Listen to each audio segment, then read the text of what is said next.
amis, eh bien aujourd'hui, c'est vaincre le découragement.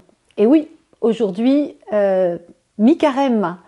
Et peut-être que tu t'es levé ce matin en te disant, et voilà, nous sommes déjà à la mi-carême, et pourtant j'ai pas encore commencé à mettre en œuvre toutes les résolutions que j'avais prises. Voilà, que j'ai pas encore trouvé, j'arrive pas à trouver le temps pour prier, le temps que je voudrais, parce que il y a le travail, il y a la famille, il y a la maison, ou bien tu as ce sentiment d'être découragé parce que tu pries, mais voilà, tu vois pas d'aboutissement à ta prière, ou bien tu es découragé parce que tu n'arrives pas justement à prier à cause de tes souffrances physiques. Ou bien tu es découragé parce que tu luttes contre un péché et tu n'arrives pas à t'en débarrasser, tu retombes tout le temps, ou bien encore tu es anéanti par l'échec avec ces paroles qui reviennent, je n'y arriverai jamais de toute façon, tout le monde me lâche, ils n'ont pas fait leur travail, enfin voilà, c'est encore de la pensée, hein. Nous sommes toujours dans les semaines où nous réfléchissons à nos pensées pour faire du tri et nous en libérer. Ou bien alors tu es aussi influencé par quelqu'un de négatif qui te dit c'est impossible, tu n'y arriveras jamais. Alors voilà, toutes sortes de pensées de découragement, mais en relisant les écrits de Sainte Faustine, eh bien j'ai pu constater qu'elle aussi, elle avait des pensées de découragement.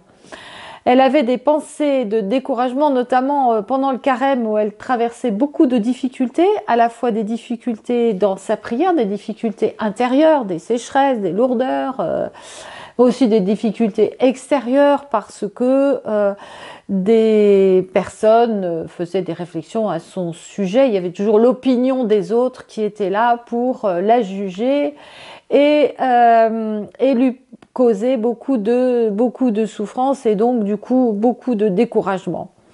Et elle était aussi, elle, découragée par ses souffrances physiques. Vous savez que elle était malade, elle était très malade, elle avait une tuberculose intestinale et pulmonaire qui était donc pas décelée à l'époque.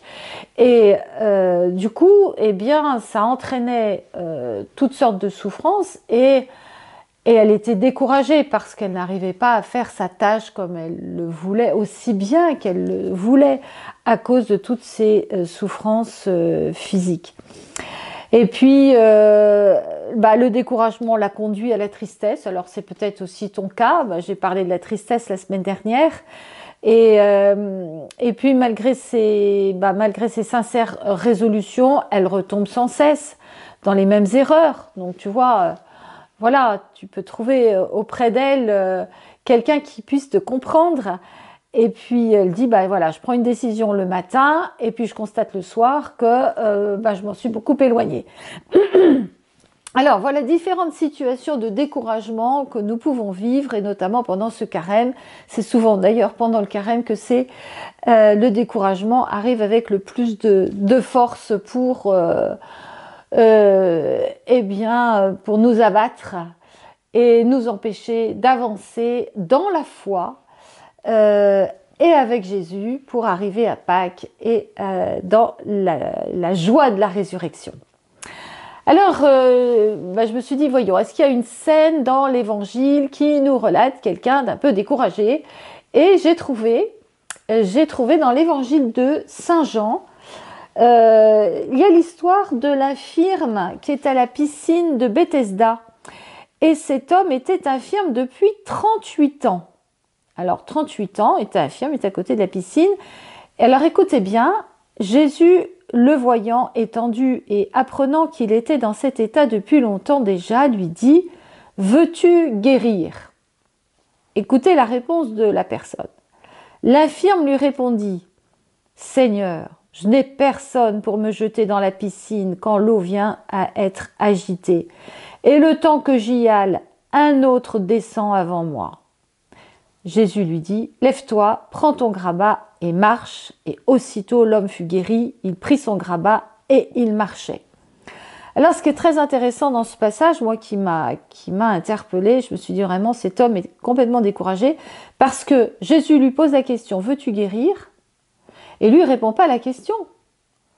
On sent qu'il est complètement pris dans dans son découragement, de dire, bah voilà, moi, ça fait 38 ans que je suis au bord de cette piscine, j'ai personne pour me jeter dans la piscine, quand l'eau vient être agitée, un autre descend avant que j'ai le temps d'y aller. Enfin voilà, tout exactement, je dirais, l'enchaînement d'une pensée de découragement. Et ce qui est très beau à retenir, c'est la réaction de Jésus qui dit, eh bien lève-toi, prends ton grabat et marche. Alors levons-nous, quittons nos pensées de découragement, prenons notre vie en main et marchons. Alors comment surmonter le découragement, hein?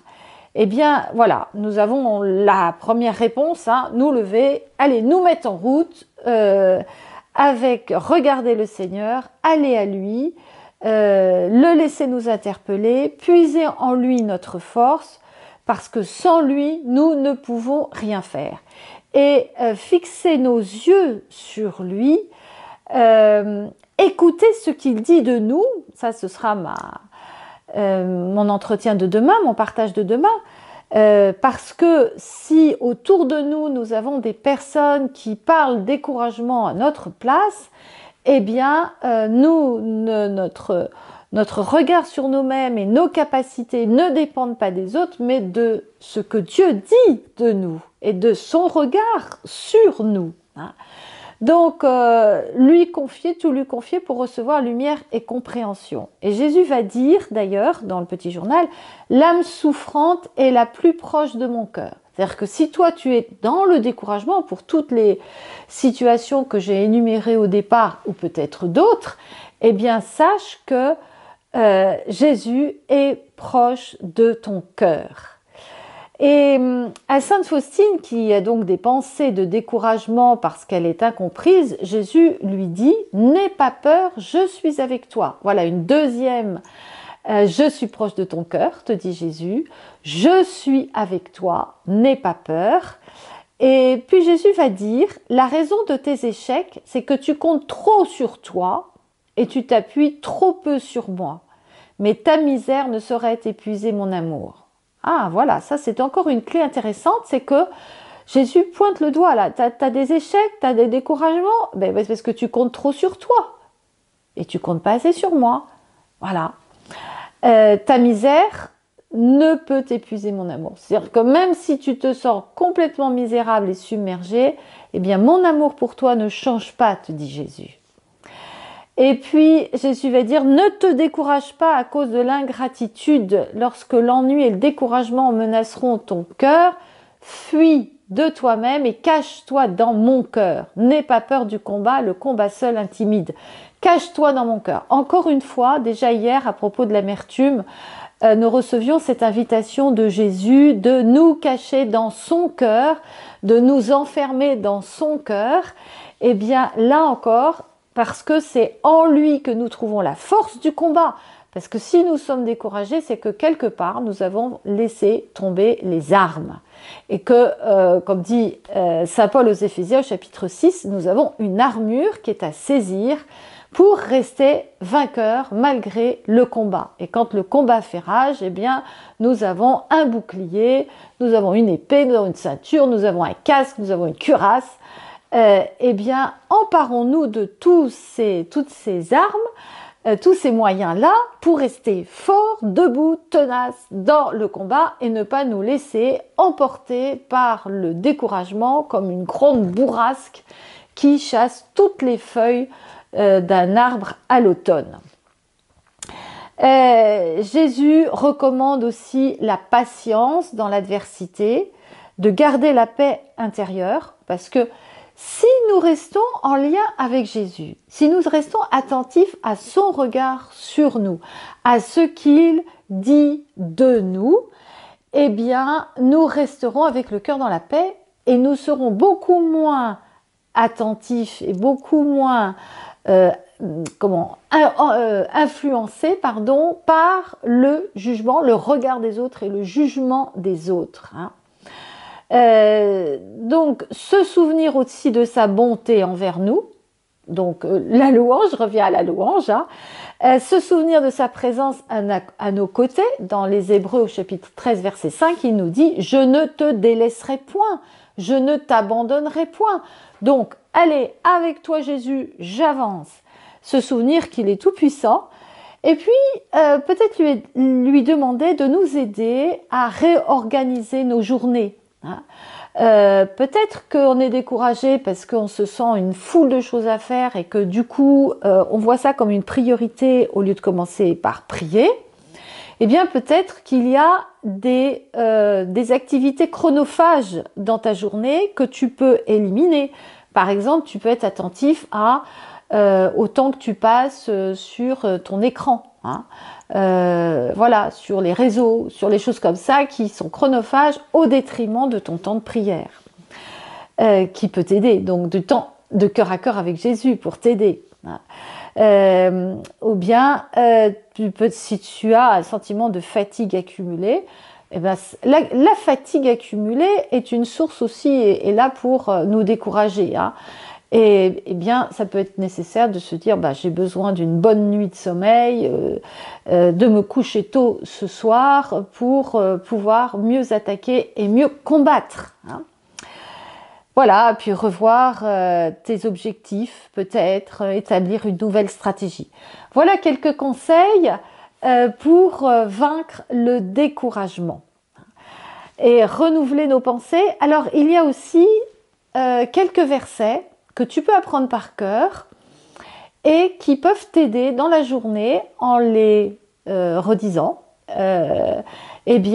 t'appuyer dessus et retrouver de la force. Par exemple, « Je puis tout en celui qui me rend fort », dit saint Paul aux Philippiens.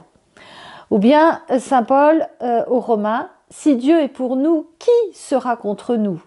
Ou encore, ni hauteur, ni profondeur, ni aucune autre créature ne pourra me séparer de l'amour de Dieu manifesté dans le Christ Jésus mon Seigneur.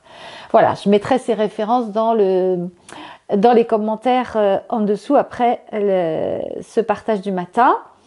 Je voudrais conclure quand même par ce très beau texte, ce que Jésus dit à Sainte Faustine. Après, on prend un petit temps de prière. Alors, il lui dit « Mon enfant, sache que les plus grands obstacles à la sainteté sont le découragement et l'inquiétude sans fondement. Voilà ce qui t'enlève la possibilité de t'exercer à la vertu. Toutes les tentations réunies ne devraient pas troubler fût-ce un instant ta paix intérieure. Quant à ton irritabilité, ton découragement, ce sont là les fruits de ton amour-propre. » Et bien voilà, l'amour-propre. Il ne faut pas te décourager, mais tâcher de faire en sorte que mon amour règne dans ton cœur et non ton amour-propre. Voilà, qu'est-ce qui règne dans mon cœur? Est-ce que c'est mon amour propre ou est-ce que c'est l'amour du Seigneur? Donc confiance, mon enfant, tu ne dois pas te décourager, mais demander mon pardon, puisque je suis toujours prêt à te l'accorder.